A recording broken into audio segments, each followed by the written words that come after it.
கருணையே வடிவான கடவுள் எம்பெருமான் மகாபைரவர். சிவபெருமானின் உக்கிரக வடிவமாய் யோக போக வேத வடிவின் ஆனந்த ரூபர்தான் மகாபைரவர்.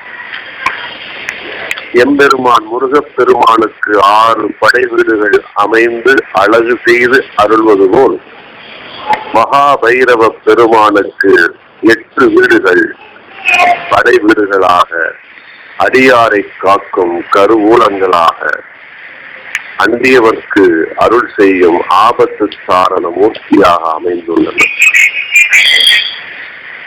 இவை வீரச் செயல்கள் புரிந்து மனிதர்களின் காம கோப குரோதங்களை அழித்து ஞான வீடு அடைவதற்கான வழியை காட்டுவதற்காகவும் தேவர்களின் அகங்காரங்களை நீக்கி அசுரர்களின் கொடுமைத்தனங்களை நீக்கி 14 புவனங்களையும் காப்பதற்காக வீர தீர செயல்கள் புரிந்ததின் நினைவிடங்கள் தான் அட்ட வீரட்டானங்கள். இவற்றில் சிறந்து விளங்குவது திருக்கோவிலூர். இந்த திருக்கோவிலானது திருவண்ணாமலையிலிருந்து விழுப்புரம் செல்லும் வழியிலே அமைந்துள்ளது. இந்த வீரத்தலத்திற்கு என்ன சிறப்பு என்றால், சித்தர்களிலே பெண்பால் சித்தர்களிலே தலையாய சித்தராக விளங்குபவர் கருணைத்தாய் ஔவையார்.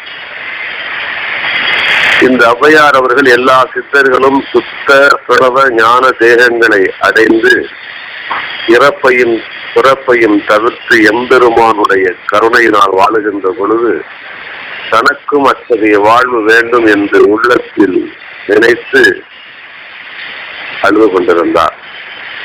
அப்பொழுது திருக்கோவில் சன்னதியிலே ஒவ்வொரு சித்தர்களும் வந்து அங்கே அந்த சூட்சம வழியினாலே ககன பிரதேசத்தினாலே ஜோதி நிலை அடைகின்ற பொழுது தனக்கும் வேண்டும் என்று விநாயகர் பெருமானை வழிபடு கடவுளாக கொண்ட ஔவையார் பெருமான் அழுது தொழுகின்றார்கள்.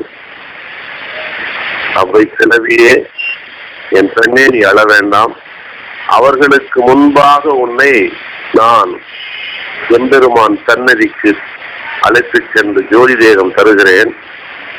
உன்னுடைய அழகான குரலினாலே அறிவு மிகுந்து என்னை ஒரு பாட்டு பாடுகிறாயா என்று கேட்டு அந்த பாடலும் என்னை எல்லோருக்கும் உணர்த்துவதாகவும் நீ அடைந்த ஞானத்தை பறைசாற்றுவதாகவும் அடியார்கள் உய்யும் வண்ணம் அறிவும் அன்பும் நெகிழ்ச்சியும் ஆன்ம நேயம் இருப்பதாக இருக்க வேண்டும். எங்கே பாடு பார்க்கலாம் என்கின்றார். அப்பொழுது மறந்துதான் சீதக்கலவை என்று தொடங்குகின்ற விநாயகர் அகவல். அந்த விநாயகர் அகவல் நடத்தப்பட்ட சன்னதிதான் இந்த மகா கணபதி சன்னதி. பைரவ வழிபாட்டை தொடங்குவதற்கு முன்பாக இங்கே இந்த கணபதி சன்னதி வழிபடுகின்ற பொழுது எல்லா நலன்களும் உண்டாகும். ஏனென்றால் கணபதி பெருமாள் வழிபாட்டிற்கு அவர் பைரவ வழிபாட்டிற்கு வழிவிடக்கூடியவர், ஏற்றிவிடக்கூடியவர். இதற்கு சான்று செய்தியிலும் பைரவன் பட்டியல் இருக்கிறது. பைரவன் பட்டியலை எழுந்து நிற்கக்கூடிய எம்பெருமான் மகாபைரவர் தேவர்களை காப்பதற்காக அசுரர்களை அழிப்பதற்காக சிவபெருமான் மறு உருவமாக வருகின்ற பொழுது எம்பெருமான் மகாபைரவர் நந்தீஸ்வரத்திலே அசுரர்களை சமாதானம் செய்து தேவர்களை காப்பாற்ற என்று கூறுகிற பொழுது அவர்களுக்கு படை தளபதியாய் கணபதி பெருமானை அனுப்புகின்ற பொழுது அவருடைய ஆயுதங்களாலேயே பாதி படையை கொண்டு விடுகின்றார் கணபதி பெருமான். நந்தீஸ்வரர் பாதியை மட்டும் கொண்டு விட்டு நீதி விட்டுவிட்டு என்று கேட்கின்ற பொழுது பைரவ திருமேனிக்கு என்ற ஒரு அழகும் அதற்கு என்று ஒரு நிலையும் இருக்கின்றது. இந்த சிஸ்டர்களை சம்ஹாரம் செய்து பக்தர்களையும் தேவர்களையும் காக்கக்கூடிய சக்தி உள்ளவர் மகாபைரவர்.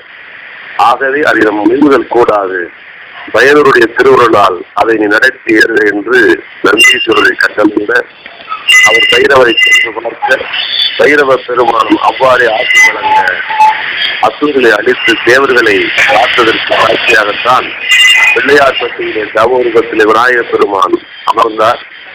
செட்டிநாட்டை கோட்டையை சுற்றி எல்லா இடங்களிலும் பைரவ பெருமான் கோயில் கொண்டுள்ளார். ஆகவே இவையெல்லாம் சூட்சமாக ஞான யோகங்களை விளக்கி வனமலா பெருவாழ்வுக்கு வழிகாட்டி செல்வத்தில் செழித்து சீமானாக யோக ஞான நிலையிலே வாழ்வதற்கு வழிகாட்டக்கூடிய இடம்தான் திருக்கோயில். ஒரு வேரட்டான பைரவ பெருமான். அதற்கு வழிவிடுகின்ற மகா கணபதியை சதுர்த்தி திசையிலோ பௌர்ணமியிலோ சென்று அவரவர் வசதிக்கேற்ப அபிஷேக ஆராதனைகளையோ அர்ச்சனைகளையோ அவையும் இயலாத மனமுருகி விநாயகர் அவர்களை பாடுகின்ற பொழுது சத்தியமாக இறைவனுக்கு அவர் வழிவிடுவார் என்பதுதான் உண்மை சாட்சி. ஆகவே சென்னையிலே நடக்க இருந்த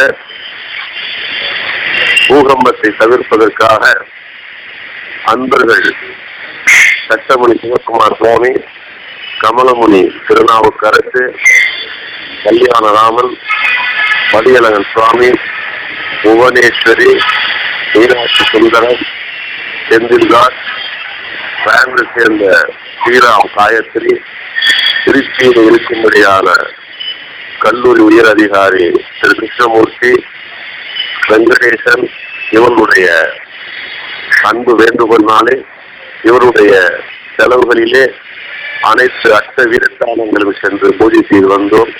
அதற்கு வழிவிட்டு அருளாசி புரிந்தவர்தான் இந்த விநாயகர் கடவுள். அவருடைய கருணையும் அருளாசியும் நம்ம என்றும் உலகத்தையும் காத்து அன்பும் அருளும் எங்கும் நிலைத்து அருள்வதாக.